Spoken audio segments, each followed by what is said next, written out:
Liyayikhetha igumgedlela inkosi enkulu ubhombela isitima samampondo baba mkhulu mkhulu omkhulu phakade amen. Akuboni lokhu kwempumusho ukuthi kubanjiwe unoxhaka lona unoxhaka wengqondo owawukhandwe yiwona amangisi ngoba sebebonile ukuthi ngeke elunge lapha kuma-Afrika kuzikhondlakhondla kuziqaqaqaqa izigadla zezinsizwa ezinamandla ngeke uzihlomekele kungcono khona ukuthi ubathumbe umxoxo. Njengawo amazemtiti lawa oJohn Langalibalele Dube nabo oPaisley Isaka Seme ababezalwe kuyo le ndawo yaseNanda. Phela lolu hlelo olusetshenziswa yiwo amangisi kuzo izimishini. Uhlelo lokuthumba ingqondo yomuntu angasaphinda kwazi ukunyakaza. Njengoba babezama phela ukudlubulundela nokuziqaqa kulonoxhaka abasebebanjwe ngawo. Owungaphansi kwayo iChristianity ilekelelana nayo. Inhlangano yabantu abamnyama eyayikhandwe yibo abelungu, iSouth African Native National Congress, eyikhandwe esisekelweni sokuthumba umuntu ukuthi umuntu makabe isisebenzi sabo abamhlophe. Uma ungaphansi kwayo le nhlangano, usuke isisebenzi esivikela phela bona abamhlophe abakukhandele yona le nhlangano futhi kwakucace bha ukuthi umKristu kuyahambelana ukwazi ukuba kule nhlangano ungayena umKristu. Lamaqhawe ayizama ukufaka imithetho engahambelani nale nhlangano kanye nenkolo yobuKristu eyayivumela abantu abamnyama ukuthi bayizigqila zabelungu. Kumele bebahloniphe laba belungu kungathi kukuyo inkosi. Babelokhu bepaquze njalo phela njengoba basebefundile bengabameli nodokotela. Kodwa ubandlululo laluthe bhe olwaluqhamuka ngaphansi kwaso isandla sababusi abangamangisi ababengenandaba ukuthi wadayisa abantu bakini wazozinikela kubo nasenkolweni yabo. Bona bafuna umnotho kanye nomhlaba wakho kuphela nje, ngisho noma ungazincengela kanjani kodwa awuzuzi lutho njengaye uKhayili. Nakuyo uMahatma Gandhi kwakusayiso phela isililo esifanayo. Owayebhuti omdala kubo phela oLangalibalele Dube noPaisley Isaka Seme, njengoba phela yena wayezalwe ngo-1869 ezalelwa khona e-India. Naye uGandhi wawuthola lo musa wawo amangisi ezweni lakubo njengoba naye wahamba wayofunda khona e-England. Wafike wahlala eLondon efundela zona izifundo zomthetho. Waze waqeda ngawo nyaka 1891 zonke izifundo zakhe zasezihlanganisa nezifundo zezinkolo ehlukahlukene ayiseyifunde khona eLondon.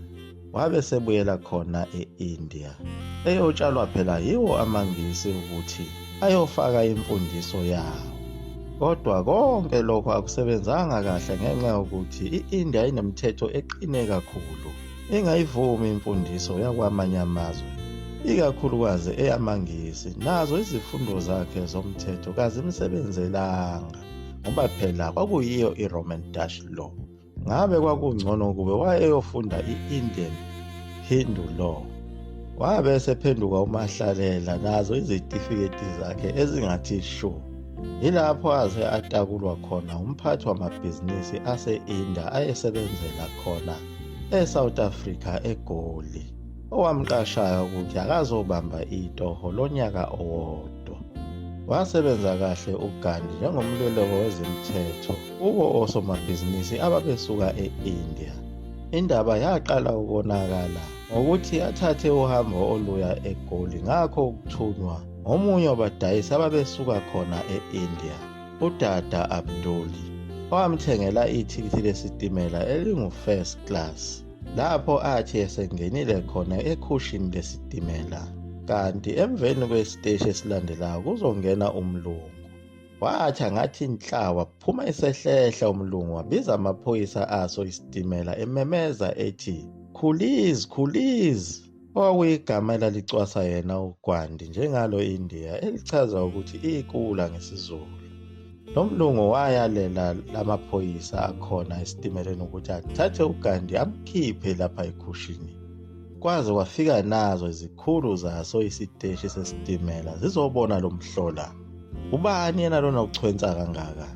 babe sebekhuluma naye uGandhi ukuthi bacela ukuthi aphume lapha, kodwa uGandhi wenqaba phela waveza ithikithi lakhe elingu-first class alithengelwa ngudada Abdul ongosomabhizinisi eThekwini. Kodwa noma kunjalo bathi akaphume kuleli khushi. Uma engafuni ukuphuma ngesihle uzophuma kabuhlungu. Wagoloza uGandhi lapho khona amaphoyisa amhlophe amcaphuna amjukjela le ngaphandle. Abe sethatha isulikesi lakhe lezimpahla lijukjela laphaya emsamo wesitimela. Sasuka isitimela sangena indlela, basala kanjalo uGandhi phansi. Kuso isiteshi saseMgungundlovu, lapho aqhuqwa khona amakhaza kulo igunjana lokulindela ezinye izitimela eziqhubekayo. Onke amakhaza kaJuni aphelela kuye uGandhi, kodwa ngakusasa ntambama wakwazi ukuqhubeka naso isitimela asithola lapho esasibheke khona eGoli. Kanti akabuzanga elangeni nakuso lesi sitimela uzohlukumezeka.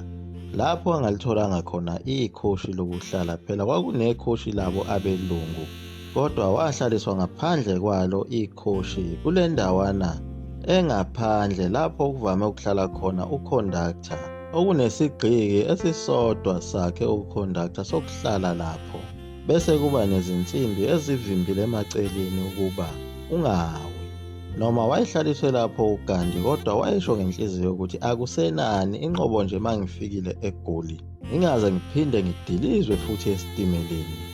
Wathi esahleli kamnandi lapho indaba yonakala ngokuthi uconductor lona aqhakekele ugwayi. Lapho abonakala esethatha isaka elingcolile endlala eceleni phansi, wabe sekhomba uGandhi ukuba akayohlala kuleli saka asuke kulesi sigqiki. Kodwa uGandhi wala ukukhasha.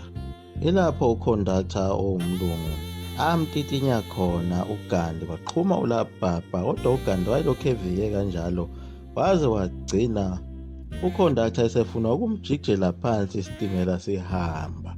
Waye wabambelela kuzo izinsimbi lezi. uGandhi wathi ne. Abangaphakathi ekhoshini babewuzwa phela lo msindo lapha baze baphuma khona abelungu. Babona uGandhi edabukisa eshawa ebambelele ezinsimbini. Kuyibona abamzwelayo bancenga lo conductor womlungu ukuthi akamyeke uGandhi ngoba vele yigwayi. Lokho yiko kanye kwanikeza uGandhi umqondo wokuthi kanti lapha ezweni lase-South Africa umuntu omnyama uphathwa kabi kanjena. Ilapho aqoqa khona amaNdiya ezinhlaka ezahlukahlukene ukuba ahlangane abe ndawonye. Waphinde wawakhulumela kuzo izitimela lezi njengoba phela wayenze izifundo zobumeli ukuthi awabe nalo ikhoshi lawo eliwu-second class.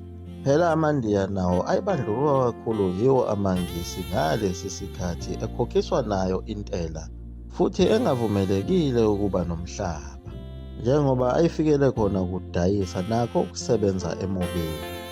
Umthetho wawacindezela kakhulu amaNdiya ukuthi nayo le ntela yayikhokha phela. Emveni kweminyaka emihlanu kwaphoqa ukuthi abuyele emumva e-India ngawo unyaka 1895 lapho usuqine khona kakhulu. Naso isikhathi sokaGandhi sokuba kuleli lizwe sase simphelele njengoba wayezosebenza unyaka owodwa. AmaNdiya ayemjabulela kakhulu uGandhi, esemthatha njengaye ummeli wawo ozobakhulumela kuleli lizwe, njengoba ayencikiselwa etshelwa ukuthi awabuyele emumva ezweni lawo. Kuyilapho kunomcimbi khona wokuvalelisa uGandhi esebuyela e-India ezohamba ngawo phela umkhumbi. Ilapho amaNdiya aletha khona izikhalazo zabo ayezibhale phansi phela kuye uGandhi, emchazela ngayo yonke imithetho ekhona eSouth Africa ebekelwe ukucindezela amaNdiya. Wayifunda yonke le mithetho uGandhi, wabonakala ukuthi uyiqonda kahle futhi angakwazi ukuthi ayivivinye njengoba wayenze zona izifundo zobumeli. Ilapho amaNdiya amncenga khona ukuthi akathi ukuhlala isikhashana. Ilapho-ke uGandhi aqala khona ukuba umsindisi wawo phela amaNdiya ase-India. Yaguqa lapho egumgedlela mzulu amafutha omkhovu into mina sokaphathe. Amen.